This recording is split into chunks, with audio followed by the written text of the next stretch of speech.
ক্ষমতাচ্যুত আওয়ামী লীগ সরকারের পতনের পর দেশের রাজনৈতিক অঙ্গনে তোলপাড় সৃষ্টি হয়েছে। হত্যা, দুর্নীতি ও অন্যান্য অভিযোগে করা মামলায় এখন পর্যন্ত ১৩১ জন ভিআইপি নেতাকে গ্রেপ্তার করা হয়েছে। তাদের মধ্যে ১০৮ জন বিশেষ ডিভিশন সুবিধা পাচ্ছেন। এই তালিকায় রয়েছে সাবেক মন্ত্রী, উপমন্ত্রী, সংসদ সদস্য এবং উচ্চ পদস্থ সরকারি কর্মকর্তারা। বিশেষ ডিভিশন প্রাপ্তদের মধ্যে উল্লেখযোগ্য নাম হলেন সালমান এফ রহমান, ডক্টর তৌফিক ইলাহি চৌধুরী, আনিসুল হক, ডাক্তার দীপু মনি, শাহজাহান খান, রাশেদ খান মেনন, হাসানুল হক ইনু এবং ইঞ্জিনিয়ার মোশাররফ হোসেন। এছাড়াও ডিভিশন পেয়েছেন সাবেক ডেপুটি স্পিকার শামসুল হক, সাবেক মন্ত্রী আব্দুস শহীদ, সাবেক চিফ হুইপ আসম ফিরোজ এবং সাবেক প্রতিমন্ত্রী জুনায়েদ আহমেদ পলক সহ অনেকে।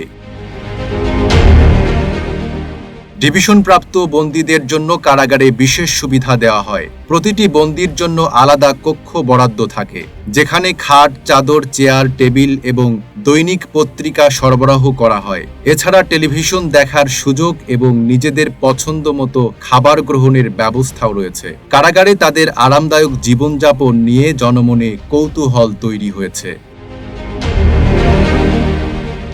ডিভিশন পাওয়া সরকারি কর্মকর্তাদের মধ্যে রয়েছেন সাবেক মুখ্য সচিব নজিবুর রহমান, বিচারপতি AHM Shamsuddin Chowdhury, rear admiral অবসরপ্রাপ্ত M সোহাইল, সাবেক IGP চৌধুরী আবদুল্লাহ আল মামুন এবং ঢাকা মহানগর পুলিশের সাবেক কমিশনার মোহাম্মদ আসাদুজ্জামান মিয়া।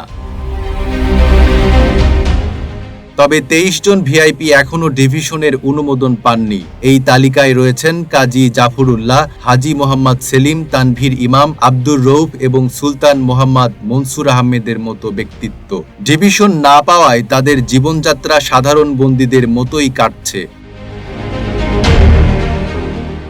কারাগারে থাকা ভিআইপি নেতাদের ভবিষ্যৎ রাজনৈতিক পরিকল্পনা নিয়ে আলোচনা চলছে। দীর্ঘ বিচার প্রক্রিয়া এবং পরিবারের সঙ্গে সীমিত যোগাযোগ তাদের মানসিক স্বাস্থ্যের উপর প্রভাব ফেলেছে বলে জানা গেছে।